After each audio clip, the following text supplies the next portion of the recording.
Hi guys, so welcome back to my channel. So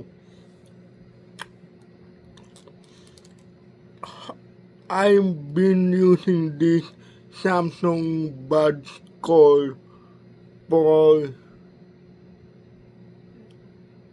4 months since hindi ang 4 months, 5 months of using this. So hindi ko muna pinost yung unboxing kasi gusto kong itry yung quality talaga na itong cheapest Bluetooth earbuds ng Samsung Buds Call. Yan siya. So, I've been using this for 5 months already. Since December,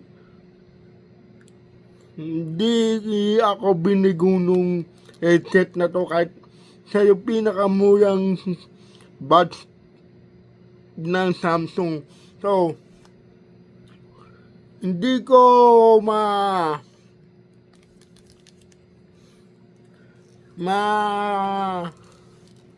explain bakit ganun kaganda yung quality nitong earbuds na to.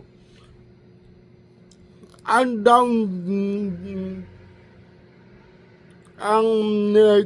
downside yan niya is ang kasama lang na is tatlong pulse ng e-tape saka yung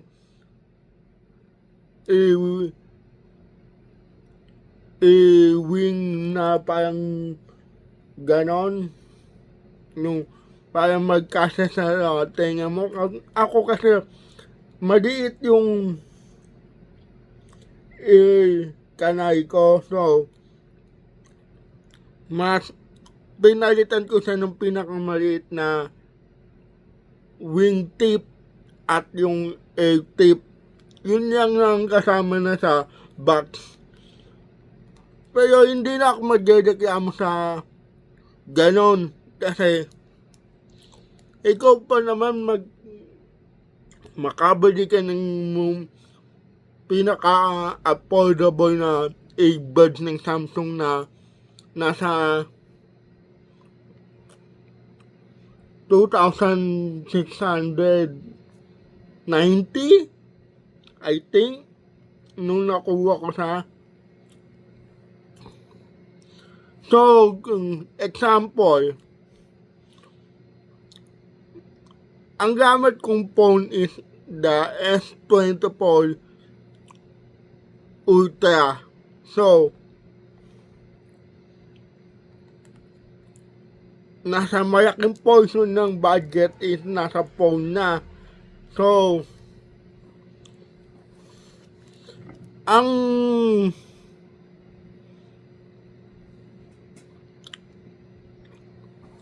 ang naging plan ko is bumili ko ng affordable na accessories. Ang kailangan kong accessories naman yang talaga na official Samsung is yung earphones o earbuds. Hindi ko I'm not downgrading the third party brands ng earbuds. I'm using the Anker Soundcore R50INC bago ko kinuha tong official buds ng Samsung na affordable. So, wala akong negative na pwede sabihin dun sa third party brands ng earbuds kasi gumamit din talaga ako nun for meantime hanggat hindi lumalabas yung affordable na earbuds ng Samsung na hawak na to. So, ang diferensya lang naman nila is yung battery.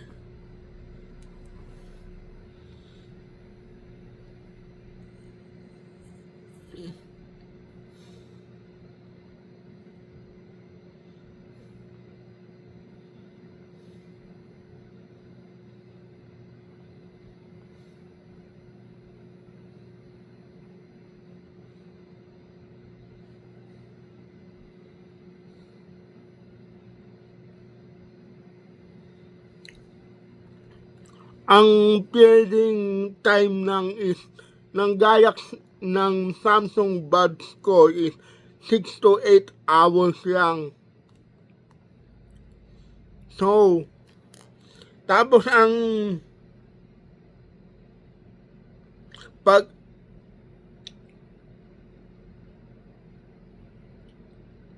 with ANC, pag naka-on yung ANC na is 6 to 8 hours lang. Pero pag naka-off yung ANC na is 11 to 12 hours ang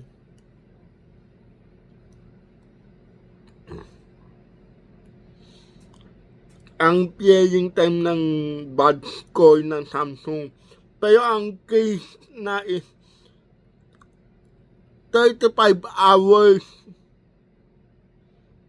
ang capacity ng charging case na.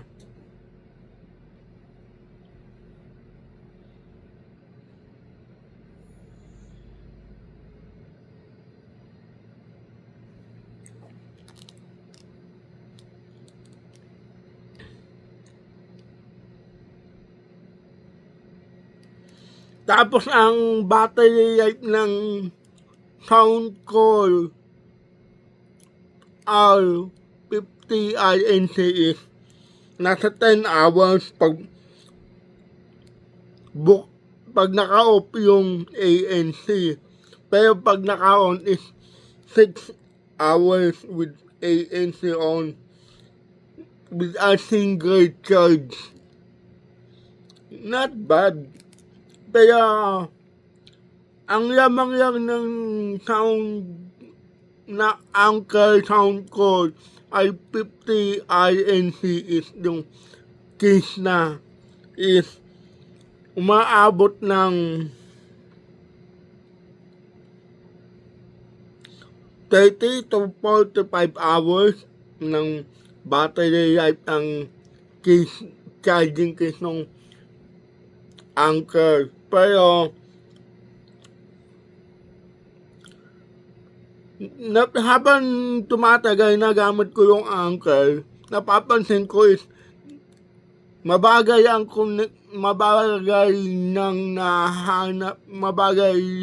nahanap ng S24 Ultra ko yung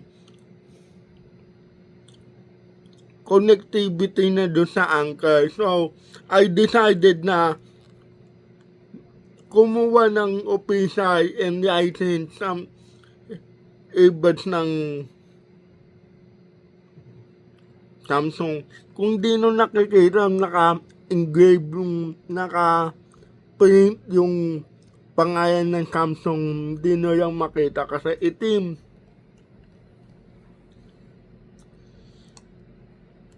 So, isa pang kinaganda ng official buds ng Samsung is ang bilis na mag-connect, easy to pair. Kumbaga pag buksan mo lang yung case, buksan mo yung Bluetooth ng phone mong Samsung, buksan mo yung case, automatically connected yung official case ng official buds ng Samsung. So, ang downgrade lang naman dito sa affordable earbuds ng Samsung yung hindi yung ANC na is understandable na hindi ganon ka powerful tulad ng other brand na binanggit ko, pero mas pipiliin ko yung Samsung na ganon.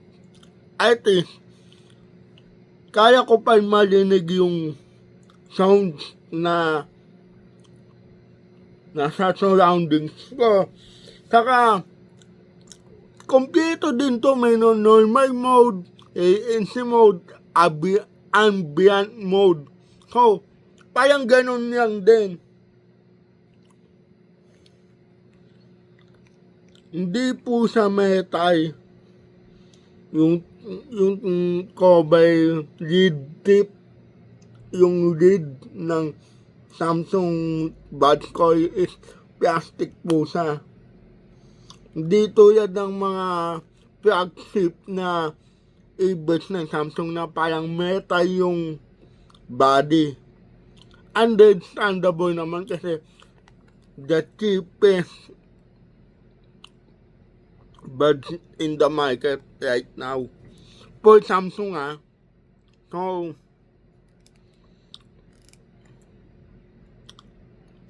ano ba ang pro and cons ng headbuds na to? Ang size po na is to, wala siyang stem. Wala po siyang stem. Ganyan lang po siya. Ito ba ang isang ginusto ko sa headset na to, ay sa buds na to, na wala siyang stem. Kasi madalas nakikinig ako ng music ng nakahiga, nakatagilid. So, perfect for me yung ganitong headset na parang wala siyang stem.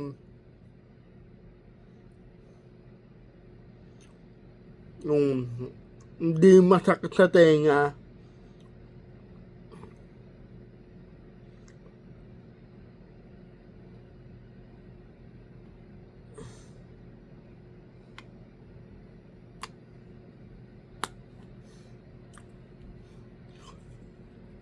Pero downgrade for me ay ang cons para sa akin nito is yung A-tip. Kasi medyo hindi ganun kasanay yung tenga ko na earbuds yung gamit. Ang kinasanayan ko kasing Bluetooth wireless earphones is yung parang normal yung earphones na yung parang wala siyang A-tape, yung nakaganon yang sa tenga, hindi yung ipapasok sa A-canal.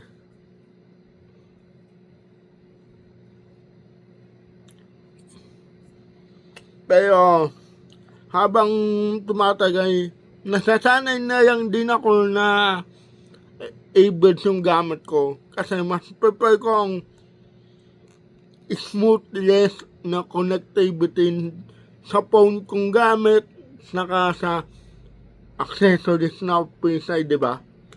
So,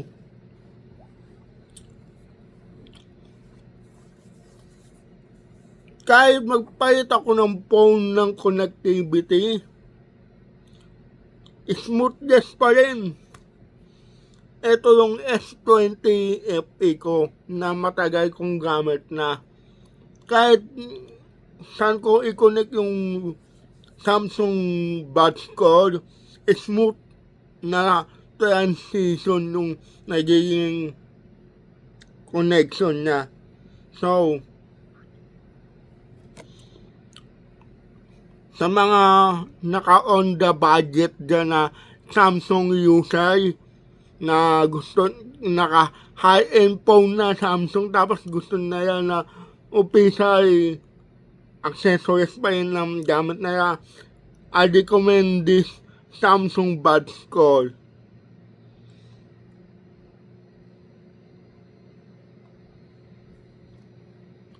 So, hanggang dito na lang po.